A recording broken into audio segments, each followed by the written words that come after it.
참 예수님, 지난 한 주간 안녕하셨어요? 마침내 헌법재판소가 엊그제 선고를 내렸습니다. 불과 이틀밖에 안 지났는데 시간이 엄청나게 흐른 것 같네요. 많은 분들이 밤잠을 설쳐가며 걱정하고 기도하고 애써주셨는데 우리나라를 위해 또 한반도 평화를 위해 기도해 주심에 감사드립니다. 사실 저는 헌재가 인용하리라는 것을 미리 알고 있었는데요. 엊그제 제 아버지 신부님, 즉 신학교 추천 신부님을 배울 약속이 되어 있었습니다. 그런데 저희 아버지 신부님 성함이 인자, 용자를 쓰시고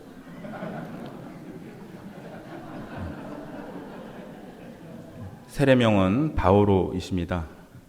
그래서 윤씨 성을 가진 분의 탄핵이 바로 인용되겠구나라고 생각했는데요.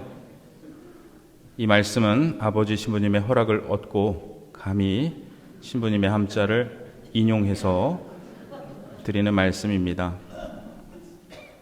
그날 선고 직후 택시를 타고 서둘러 신부님을 뵈러 가는데 내내 한 말씀도 없으시던 기사님이 목적지에 도착해서 그러시더라고요.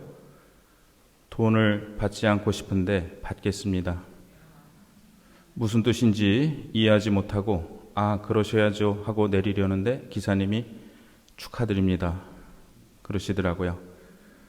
그제야 무슨 뜻인지 알고 저도 축하드립니다 하고 인사드리는데 갑자기 눈시울이 뜨거워졌습니다.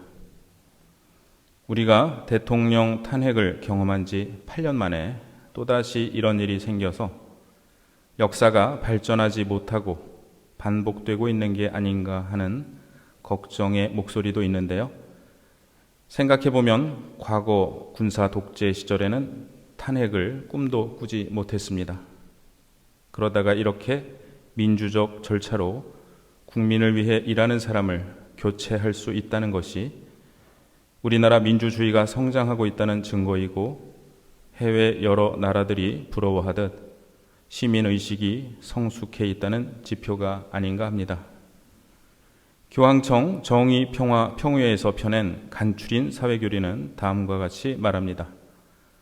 참된 민주주의는 모든 인간의 존엄, 인권 존중, 공동선에 대한 투신과 같이 민주주의 발전에 영감을 주는 가치들을 확신 있게 수용한 열매이다. 가톨릭 사회교리가 강조하고 있는 민주주의의 가장 중요한 가치는 이처럼 인간의 존엄성이고 정치 공동체는 이를 위해 봉사하여야 합니다. 한국 천주교 주교회의는 엊그제 입장문을 통하여 대통령의 권력은 국민에게서 위임받은 권력, 국민을 위하여 봉사해야 하는 권력이며 국민의 생명과 재산을 보호하기 위하여 언제든지 자신을 희생하겠다는 마음가짐과 태도가 정치의 근본임을 깊이 인식하는 대통령을 뽑아야 하겠다라고 말씀하셨습니다. 우리 사회가 분열과 갈등을 딛고 일치와 화합의 새로운 미래로 나아가기를 희망하며 기도합니다. 오늘은 사순 제5주일입니다. 어느새 다음 주가 주님 순환 성지주일이고 그 다음 주가 주님 부활 대축일이네요. 오늘 복음에서 예수님께서는 성전에서 가르치고 계셨는데 율법학자와 바리사이들이 가늠하다 붙잡힌 여자를 끌고 와서 가운데 세웁니다. 시작부터가 너무나 불편한 상황인데요. 이 여인은 여러 사람 앞에서 얼마나 수치스러울까요? 그리고 남자는 어디 갔을까요? 그들이 여인을 끌고 온 이유는 예수님을 시험하여 고소할 구실을 만들려는 것입니다. 그들은 예수님께 묻습니다. 선생, 이 여자는 가늠하다 현장에서 붙잡혔소. 율법에서 모세는 이런 사람들을 돌로 치라고 명하였소. 당신은 뭐라고 하겠소? 가늠한 남녀를 돌로 치라는 구절이 신명기에 있긴 하였지만 예수님 시대는 로마 제국의 식민 지배를 받던 때였으므로 로마 제국의 허가 없이 사형에 처할 수 없었습니다. 그러실 리 없겠지만 예수님께서 율법대로 돌을 던지라고 하시면 그들은 예수님을 로마 제국에 고발할 속셈이고, 반대로 그 여자를 용서해 주어라 라고 말씀하시면 보아라, 이 자는 율법을 무시하는 자다 라고 유다인들에게 고발할 속셈이었습니다. 그들은 이처럼 예수님께 올가미를 놓기 위해 여인을 도구로 사용하고 여인의 인권을 짓밟고 있었습니다. 함께 죄를 지은 남자와의 형평성 따위는 고려되지도 않았습니다. 여인이 목숨을 건져서 집으로 돌아간다 해도 과연 동네에서 얼굴을 들고 살 수 있을까요? 여인은 이미 사회적으로 죽은 것이나 다름없었습니다. 예수님께서 몸을 굽히시어 손가락으로 땅에 무엇인가 쓰기 시작하십니다. 무엇을 쓰셨을까요? 오래 쓰신 걸로 보아 헌재 결정문을 쓰셨나 하고 생각할 수도 있지만, 뒤에 말씀하실 내용, 즉 바리사이에 대한 선고문을 쓰셨다는 설이 있습니다. 또 어떤 학자들은 예레미야서의 한 구절을 쓰셨다고 추측하는데요. 이스라엘의 희망이신 주님, 당신을 저버린 자는 누구나 수치를 당하고 당신에게서 돌아선 자는 땅에 새겨지리이다 라는 말씀입니다. 또한 탈출기의 말씀, 악인과 손잡고 거짓 증인이 되어서는 안 된다는 말씀을 쓰셨다는 학설도 있습니다. 정확히 무엇을 쓰셨는지 알 수는 없지만 예수님께서는 그들에게 내면의 진실을 마주할 시간을 주십니다. 그들이 줄곧 물어대자 예수님께서 몸을 일으키시어 말씀하십니다. 너희 가운데 죄 없는 자가 먼저 저 여자에게 돌을 던져라. 그리고 다시 몸을 굽히시어 땅에 계속해서 쓰십니다. 예수님 말씀을 직역해보면 이렇습니다. 당신들 가운데 죄 없는 사람이 저 여인에게 첫 번째 돌을 던지시오. 누가 돌을 던질 수 있을까요? 예수님께서 땅에 무언가 쓰시는 침묵의 시간 동안 그들은 자기 마음에 새겨져 있는 자신들의 죄, 자기만 알고 있는 죄를 보았을 것입니다.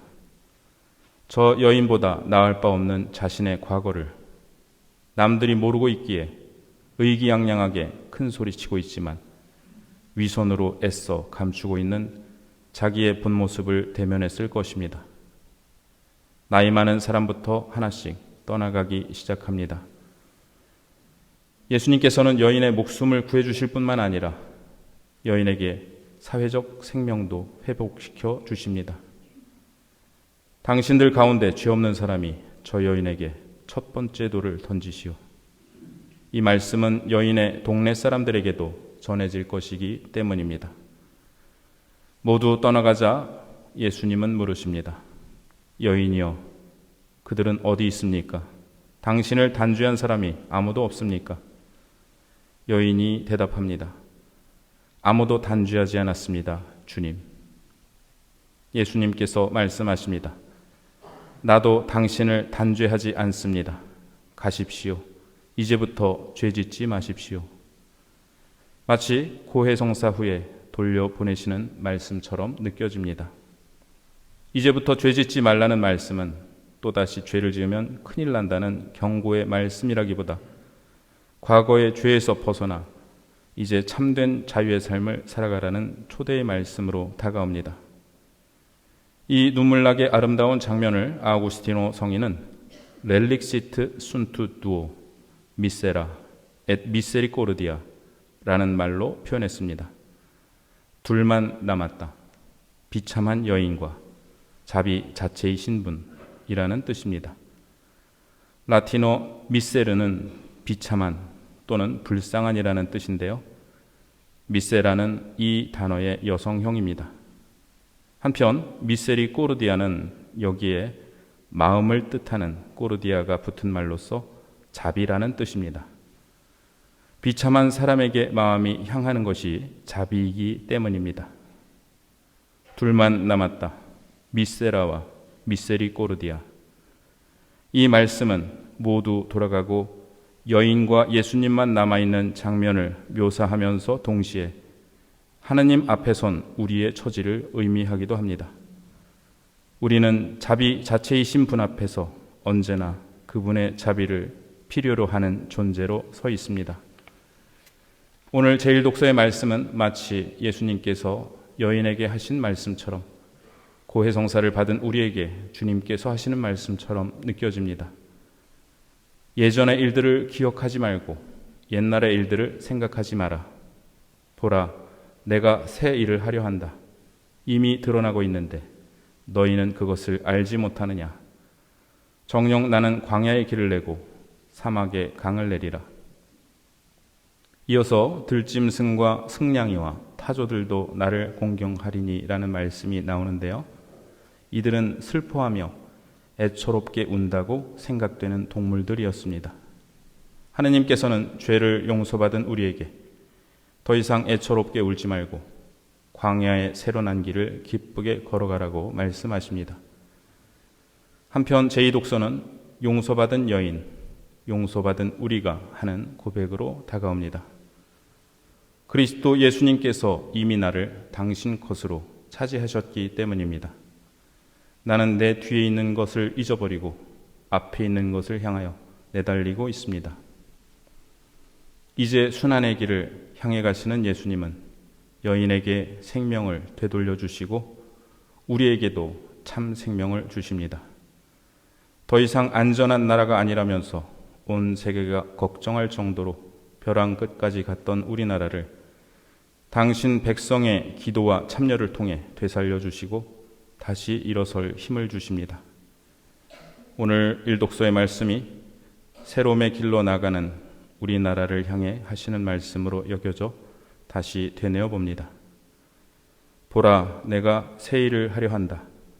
이미 드러나고 있는데 너희는 그것을 알지 못하느냐. 정녕 나는 광야의 길을 내고 사막에 강을 내리라.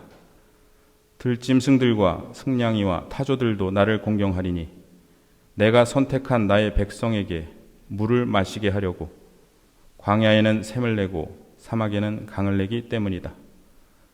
이들은 내가 나를 위하여 빚어 만든 백성, 이들이 나에 대한 찬양을 전하리라.